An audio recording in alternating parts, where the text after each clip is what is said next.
Hey there guys, I'm Will and welcome to FP1. And now the 2016 season, it was a season of many big stories, I guess, in the F1 world. You had the likes of Max Verstappen stepping up to Red Bull from Toro Rosso and Danny Kvyat being dropped. Also, Esteban Ocon makes his debut, and of course we cannot forget about the debut of the legendary Rio Haryanto as well. He was absolutely scintillating. And Jolyon Palmer, two brilliant drivers that did incredible in Formula One. But I'm here joined by not just one but two guests today. I'm absolutely pleasure to be joined by Ryan and Richard from the Apex Motorsport. Guys, how are you? How's your quarantine been so far? Pretty well, I suppose. It's been sort of pretty good weather, surprisingly, for the little wee island of Northern Ireland. But all's good, I suppose. What about you, Richard? Yeah, it's been busy. Obviously, the start of lockdown, we started the Apex Motorsport, so it's been flat out since then, but things are going well. Good. And yeah, I think to start with, just you guys just want to talk about your channel, and obviously all the links to their channels will be in the description below. So yeah, just give us a bit of a rundown about what you guys do over there. Yeah, so we run a YouTube channel called the Apex Motorsport. We do different opinion pieces, podcasts, and we do a series called Forgotten Formula E, where we look at a Formula E driver who you might have forgotten about. But not only that, we also have a website, theapexmotorsport.com, which I write a whole pile of articles. I'm looking to go into sports journalism, so it's a good way for me to get some practice on, I suppose. But yeah, just writing articles, doing videos, and just bringing more and more sport content to the community. Fantastic. And yeah, so we're talking about 2016. I think this is one of the years you guys got into Formula One, wasn't it? So I guess kind of coming in as a new fan, what was your perspective? What was your take on that season? Yeah, it was a weird season because it wasn't long after the Mercedes dominance started. You only had, I suppose, 2 seasons of it by then, and you had Nico Rosberg sort of showing signs for the last 2 seasons that he could challenge Hamilton, but this was the first season where we really seen the rivalry between them two sort of reach a boiling point, and obviously the latter end of that season it just become chaos almost. Yeah, for sure. And I think, as I said, kind of as I alluded to previously, there was quite a lot of big stories coming up there. The rise of Max Verstappen and Esteban Ocon, for example. But we're going to start right at the beginning of the season, and it was a time where I guess the qualifying format that we still use was apparently getting stale in the eyes of the F1 bosses. I think a lot of the fans didn't see it that way, but the F1 guys were like, yeah, we want to change this up. And they brought in this elimination qualifying format. Now, for those viewers that might not be aware of this, and to be fair, it has kind of fallen under the rug of recently, and people kind of do forget that it even happened, but basically there would be a timer in Q1 and Q2, and every 90 seconds, the driver in last place will get disqualified or get taken out, and they wouldn't be able to improve their lap time. On paper, this seemed to work, and it looked really exciting, and it was meant to get all the drivers rushing out, try and get a lap, get lots of action in there. In reality, not so much. And, obviously it was the first 2 races, and I think, as I said, a lot of people do forget that this elimination qualifying even happened. But, again, you hadn't really seen the old format by this point when you guys came in. So, how did you take that elimination qualifying? What did you think about it? I thought it was actually quite not to be disregarding it, but it was actually quite a smart but also a funny idea, because as you said, it would make them scramble out of the pits to get there and get their laps done, because if they didn't, they'd be knocked out straight away. It brought sort of a sense of excitement, because you want to see them really pushing the cars to their maximum potential to stay in the grid order they wish to get. So I thought it was quite a good idea. And obviously it started in Australia, didn't really work out. I think a lot of teams kind of, I guess, what's the right word? They might have overthought it, and in the end we saw, I think Felipe Nasr was the best example. He went out and he was on his formation lap, his build-up lap to qualifying, and then the team said, yeah mate, you've got to come in because you're out of quali. And it didn't really work the way the F1 bosses thought, and there was a massive amount of backlash from the fans. What did the F1 bosses do? However, they thought, well, you know what? We'll try it again. There's so much hate, but no, we can do it. This will work. We'll try it again. It happened again in Bahrain, and funnily enough, the same flaws cropped up, and by that point, they were like, okay, fine, we'll go back to the original format, which is just 3 knockout sessions, which we're still seeing today. So, I think now, I guess, is a good way to pose the question.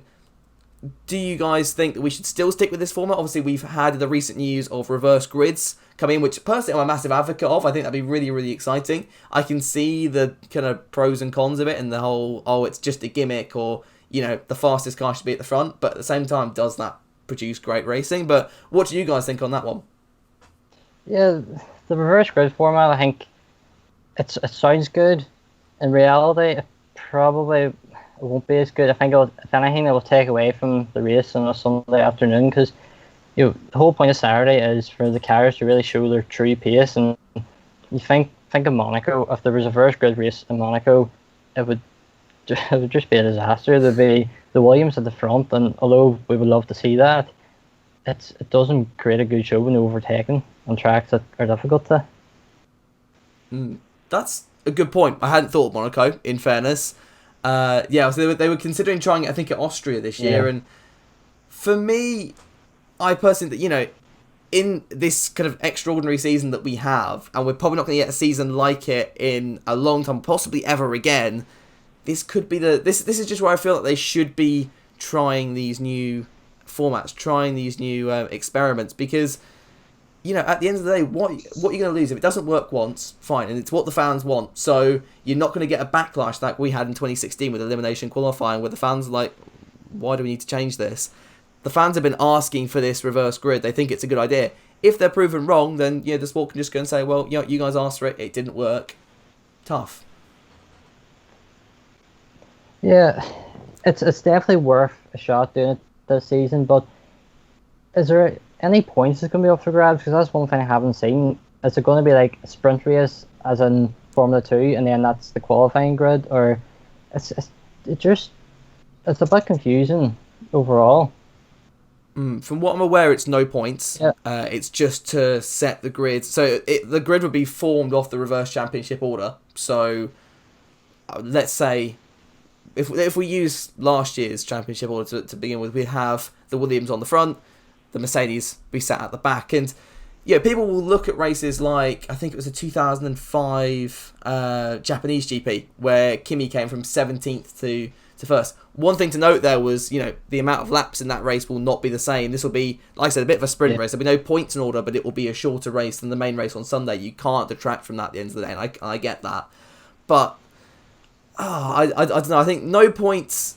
The worry is, and we could see teams kind of manipulating this, where, especially early in the season, if a team's not doing particularly well in the first Austria round, let's say Max Verstappen in the Red Bull has lost his front wing in the first corner.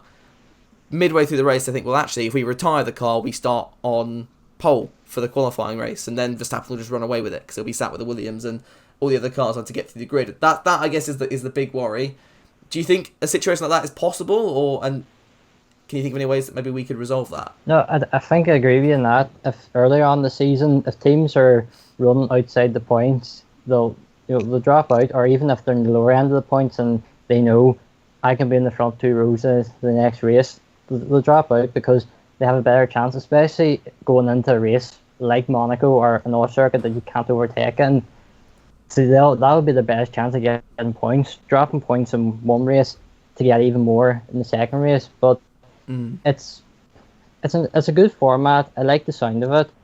I know the Formula 1 teams aren't all in favour of it, but I think it's worth a shot to try. But in the long term, I don't think it would be good, because the drivers won't have the same motivation to come from back of the grid up to the front, as they would in a race on Sunday. Because if Lewis Hamilton goes from last to first, he gets pole position the next day, but he'll not get any points. Where if that happened, if he had to start the race from 20th in the grid and got the first, he would get 20. He would be getting 25 points. 26, he got the fastest lap. So it's really a case of what the drivers want and if they've been motivated to drive through the pack. Yeah, I think the only way I could really see anyone resolving it is if we're in a situation where they can give points to all drivers. And I feel like there's a downside to that because you're taking away the points, but it would make people less willing just to retire the car if they're sat in the lower 10 of the grid. And we don't want that, especially in the main race. We definitely don't want to see cars retiring so they get pole in the next race. For me, it really detracts from the sport, and we don't want to see that. But yeah, what we'll do is we'll move on now. Now, next driver I want to talk about is Max Verstappen. Now, he obviously joined the grid in 2015. He was only 17, 18 years old, incredibly young, the youngest Formula 1 driver ever, and probably will ever be. Now they've changed the rules on it.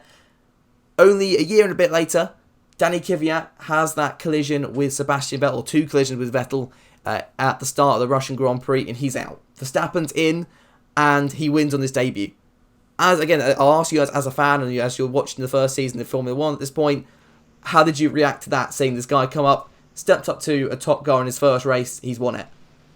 Well, for such a young sport, like most of them are when they come up from the lower ranks of Formula 2, it's a real great sight to see a young, new, fresh face into the sport and just completely blow everyone's faces away by an outstanding performance. As we've seen, he just kept moving up and up the grid, and he eventually came past the big boys, which on a debut race at such a young age, it's something that fans were going crazy over. It was honestly one of the best things I'd seen in a long time, even to today's current standards. There hasn't been many drivers that's been able to just go out on their first ever debut and replicate what Max did. I think that's a very good point. And, I always feel Kvyat's been done dirty here. I guess that's the other side of the story. Yeah, Verstappen probably had to be in that car sooner rather than later, because if he wasn't, Ferrari and Mercedes would easily come knocking. And if Verstappen's not going to see himself at Red Bull, he's going to take that option elsewhere. And can you imagine if Verstappen had gone to Mercedes, that would have completely changed the face of Formula 1, especially given how that season ended. Can you imagine, obviously Nico Rosberg, we'll get onto the championship battle a little bit at the end, but obviously he retired from the sport, and there was a spot open at Mercedes. If Verstappen was still in that Toro Rosso and wasn't locked down at a Red Bull, I wouldn't be surprised to see him maybe getting snapped up with Verstappen v Hamilton at Mercedes. That would be an interesting partnership, to be sure. Now, with Kvyat, what was your view on him? How do you think he was done dirty here, or was this the right move? I think Kvyat, he's a very good driver, but he's prone to making a mistake, and that's ultimately what cost him. For Red Bull, we all know it's one of the most intense junior teams out there, and for a driver, Kvyat was good. He got a podium in China that season, and then he just sort of a couple of bad performances after that, and then when you have a driver like Max Verstappen coming through who's outscoring Kvyat in a worse car, you have to take that opportunity from the team's point of view. And if they didn't take Max Verstappen, as you said, he would probably have gone to Mercedes and Hamilton Verstappen. We don't know what would have happened. It could have ended up being worse than Rosberg Hamilton in terms of explosiveness, but for a fan's point of view, it would have just been amazing to see. But Kvyat, I think, I'm glad he's back with now AlphaTauri, because he deserves to be on the grid, but I didn't think he deserved to be in the Red Bull. I think the other party that usually gets forgotten about here is Daniel Ricciardo. And looking at that Spanish Grand Prix, obviously Rosberg and Hamilton come together in the first lap, take each other out. It's now a free-for-all between really Ferrari and Red Bull. Now, Ricciardo was in a very good position to win that race. And I think this was the first instance where Red Bull kind of preferred Verstappen to Ricciardo. And for those that don't know, Ricciardo's strategy was altered so that he was on the worst strategy in comparison to Verstappen. Verstappen got ahead, Verstappen won the race. Now, obviously Red Bull want that story. Their young gun driver winning on his debut for Red Bull. That makes sense. Was this fair on Danny Rick, though? What's your opinion on those ones, guys? Yeah, Daniel Ricciardo, I think, given how long he's been at the team and how long he's been in Formula 1, himself will feel quite disappointed that a young driver can come through who wouldn't have made the super license requirement that's now in place and just come through taking the number one spot in the team.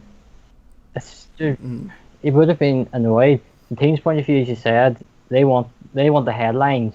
You which really sounded better in Spain, Ricciardo ones or David and Max Verstappen ones. Yeah. From their point of view, Red Bull wanted that, but this I think really kick-started the downfall between Ricciardo and Red Bull's relationship. Definitely, and then you go to the next race in Monaco. You've got Ricciardo in a position to win the race. He's qualified on pole. I think it's his first pole position as well, I believe, at Monaco. And gets into the pits. He's been dominating the race, and his tyres aren't there. Yeah. And then that's 2 races in a row where strategy is really messing about. And that one really was on Red Bull. They threw the race away to Hamilton that weekend. And it was, as a massive Danny Ric fan, I was incredibly upset. I'm quite happy he managed to bring that back 2 years later in 2018. But, thinking about this and then Ricciardo's career afterwards, and obviously this inevitable downfall in this relationship between him and Max costing his seat at Red Bull effectively. Do you think this was one of the main trigger points, or were there other parts in this Ricciardo-Red Bull relationship that really kind of accelerated this move to Renault? Personally, I think that Daniel Ricciardo had plenty other motives as to why he decided to move to Renault at that time. With the uncertainty as well, with the changes in regulations coming in those next few years, he was sort of like he might want to switch to a constructor team who would have the financial backing at the time to essentially put money into great research and development to help push forward his dream of becoming a world champion essentially someday, which could be one of the main motives. But there's also that competition between him and Max. As we know, Daniel Ricciardo, he's a very friendly and funny character. He's just really, really enjoyable to watch on screen and off screen. He provides one of those energies that you would expect to get on well with other drivers of like similar caliber, and it was quite a shock to really see them two not getting along as well as they could have been, as we probably might now see with the new switch to McLaren he's made. It is quite a shocker that he did move in the end up, because he moved from a team that was performing really well to a team at that time who was still sort of sitting near the bottom of the midfield. But it seems to have sort of worked out all right for him by keeping his ground in Formula One, unlike Hülkenberg, who has left recently. But it just happens. And I think, sticking with that, we'll go off topic a little bit here, but Danny Ric at McLaren, I said in the early video that I think this is, if anything, a better move than Sainz to Ferrari, given the fact that he will be at least equal on terms with Lando Norris. And if that car is in a position to win races and win championships, which, with the Mercedes engine and the new 2022 regs, it might be, and especially looking at McLaren's kind of recent surge up the F1 grid after the McLaren Honda days, it's a definite possibility. What are your take on his move to McLaren? Was it the right thing to do, or should he have stuck at Renault? Yeah, I think it's absolutely the right decision. He obviously didn't enjoy his time at Renault because his results weren't overly great, and I don't think he really enjoyed the time. Obviously it was a bit of a change for him to drop back into the midfield after fighting for podiums every race, but I don't think he adapted as much as he would have liked, and knows that he wanted to be the number one driver, and I think that is mainly why he moved. But obviously he could have went to Ferrari. I believe there was talks, but he wants to be a number one driver, and moving McLaren allows him to be that. And from a marketing point of view, from McLaren, him and Norris, the amount of merchandise that they would sell, and the relationship between Sainz and Norris got so many McLaren fans. And I think there'll be even more with Ricciardo. So him going to a team that will have, for next season, will have a Mercedes engine. If he can see McLaren moving up the grid a bit more next season, maybe just on the tail end of the third best team, going into 2022 with the regulation changes, I think McLaren will be right up there. Not World Championship one, but I could see Ricciardo getting 2 or 3 podiums throughout the season, and he's going to be doing almost Hamilton-esque back 2014, moving the Mercedes for 2014 for the new regulations. But this would be different. He was going to do Renault. That didn't work out. Going to McLaren, it'll be a fresh start from after this season, after this break. And I think, if anything, McLaren are going to be the team who won this World Championship with. Yeah, I think if he's... Between McLaren and Renault, I think McLaren, personally, for me, is the team that's going to be more likely to win the championship. Yeah. And just looking at Renault's performance and the way they've structured their company as well, I'm just not sure. That's for me anyway. Now, sticking kind of with Renault in a way, they've obviously signed Ocon for this year, and Ocon made his debut back in 2016, replacing the legendary Rio Haryanto. It's such a shame his career cut tragically short by sponsorship money. I think he'd be a future world champion, personally. But anyway, we'll move off my love affair for Haryanto. Ocon came in for the Belgian GP and did very, very well. You know, at the end of the season, I think it was finished the season on the 12th and the 13th place at Brazil and Abu Dhabi, and they weren't really, you know, it's not like go back to the HRT days and they were coming up to 13th place when every other car behind them retired. You know, they were beating the Renaults and the Saubers as well towards the end of that year. What are your thoughts on Ocon then? Yeah, Ocon, for me, he's a very good driver, and as you said, he's joined Renault last season. I was very disappointed that he was left off the grid last season. But the way he come into the sport and to get the best result in that car that season, you're up that date. Obviously, Haryanto didn't have the best chance. Obviously, he did get the 15th in Monaco, but Ocon come in consistently, was outperforming him, and then with just that experience building to go in Brazil and Abu Dhabi to just be outside the points in that car, it was very impressive, and obviously we were glad to see him again get a better seat the following season. Yeah, and he will most likely, unless we see something like an Alonso come into Renault for 2021, be leading that team. My personal view is that they'll probably sign on one of the junior drivers, Guan Yu Zhou or Lundgaard, someone like that. But, you know, Ocon, he made his mark, and it's very difficult. We've seen in the past, you know, some very good drivers, Lucas Di Grassi, Jerome D'Ambrosio, drivers that have done very well in other series like Formula E.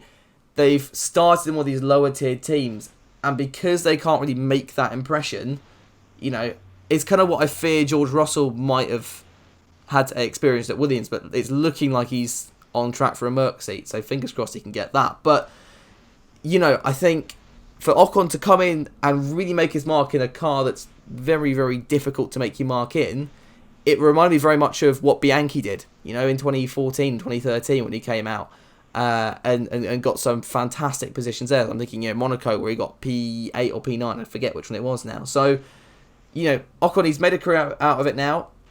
I think the only worry really is that his relationship with teammates in the past has not been brilliant.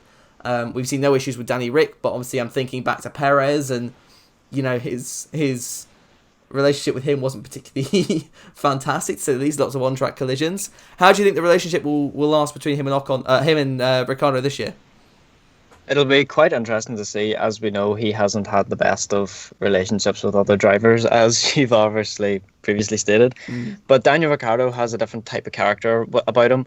And Esteban, when we look off the Formula 1 calendar, if you look at the Sky Sports F1's Instagram interviews with Esteban, he seems to be a lighter, more bubblier character than he was back to those many years ago. I think that the relationship this year will be quite different, as with two enjoyable characters, they might be able to get on well, but as we know, Daniel Ricciardo can very easily get a grudge against another fellow racer like Max. So if there was moments in a race where they're both in the same sort of, say, theoretically 15th, 16th position, if they were that far back at the grid, if they were battling out one straight after the other overtaking, it would get to the point where something could go wrong.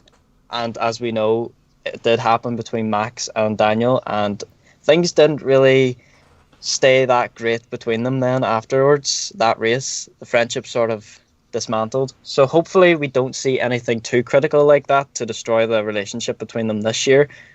But as we know, Daniel will be leaving, so if he doesn't like him, he's got a free pass essentially.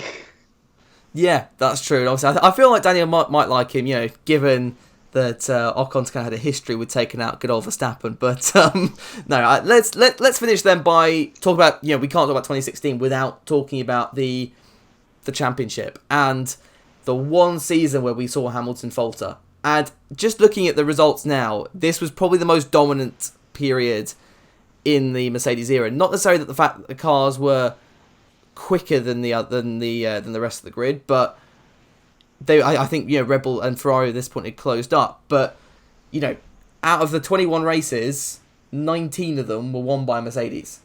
Only 2, obviously Max Verstappen pick up that win in Spain that we talked about, and Danny Ric finally getting that win over at Malaysia. Now, both of those cases, Spain, obviously, we know that the Mercedes took each other out.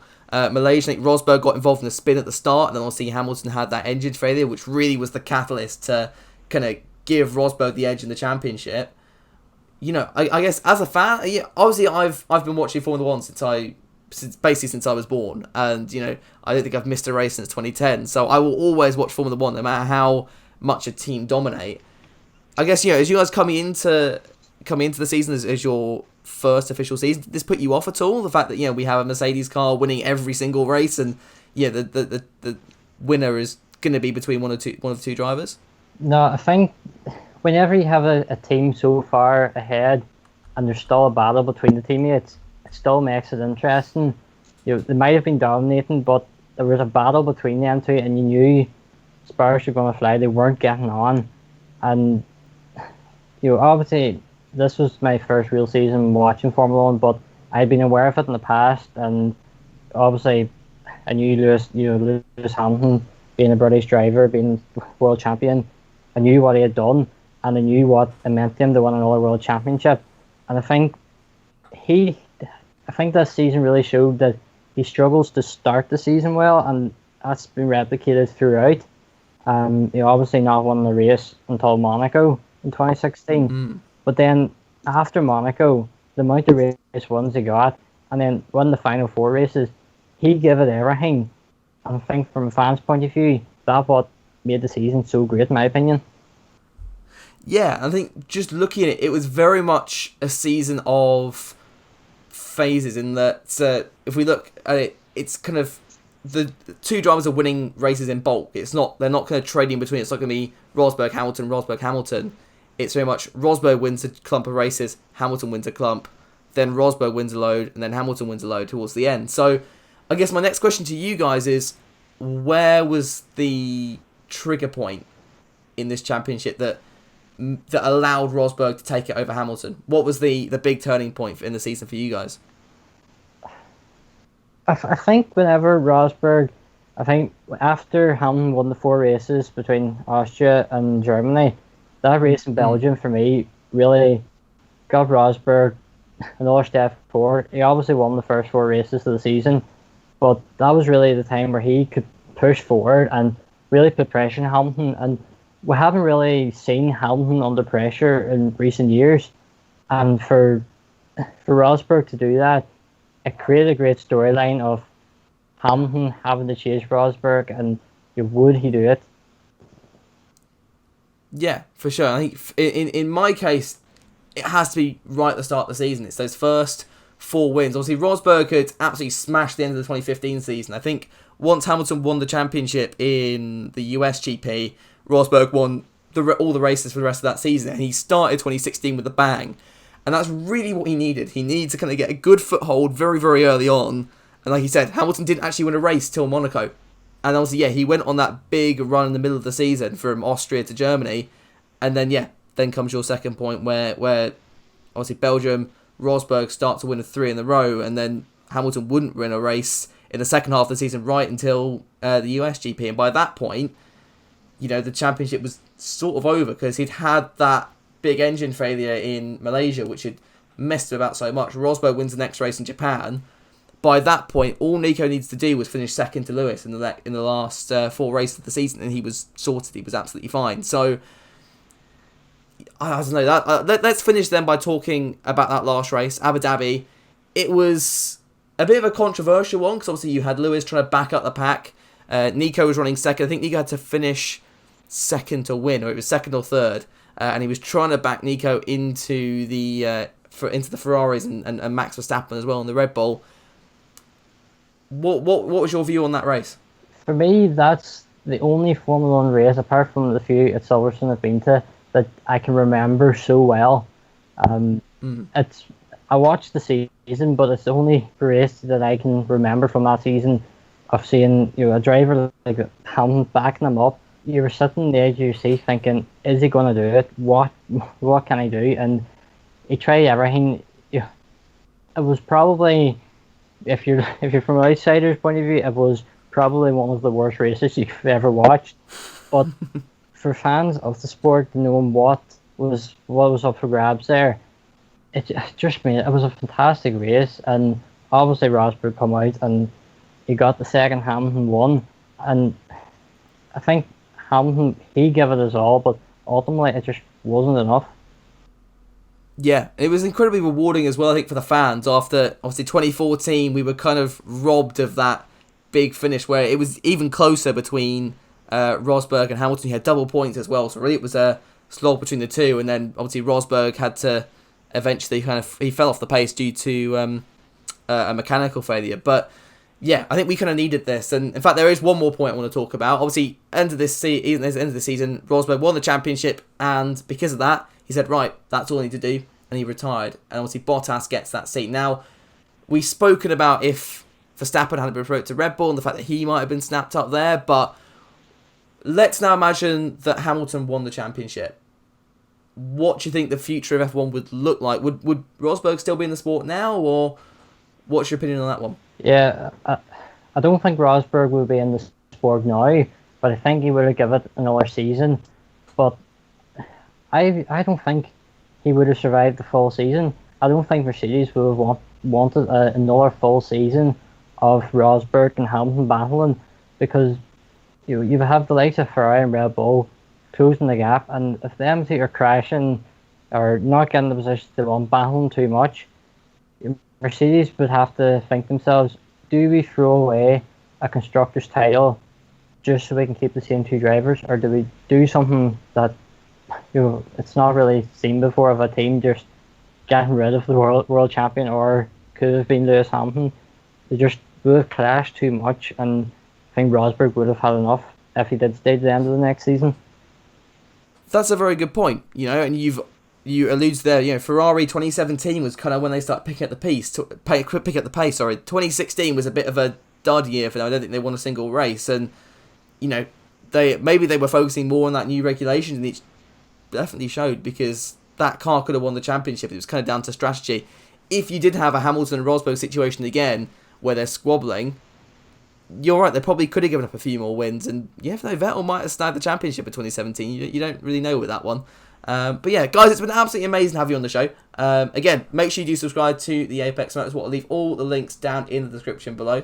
Have you got any other lasting points, lasting comments that you want to make before we finish up? No, just thank you for having us on, and hopefully we'll get something recorded you very shortly to go out on your own channel. Definitely, yeah. And like I said, make sure you do subscribe to the Apex Motorsport, and you can catch me on their channel at some point soon as well. When that video does go out, I'll leave a link down in the description as well, so if you'll watch this at a later date, make sure you look down at the description. There's lots of juicy links down there. But yeah, with that all from me, let me know what your favourite memory was from the 2016 season, and what you think would have happened if Hamilton had won the championship. But yeah, with that all said and done, then have a lovely rest of your week, and I will catch you in the next one.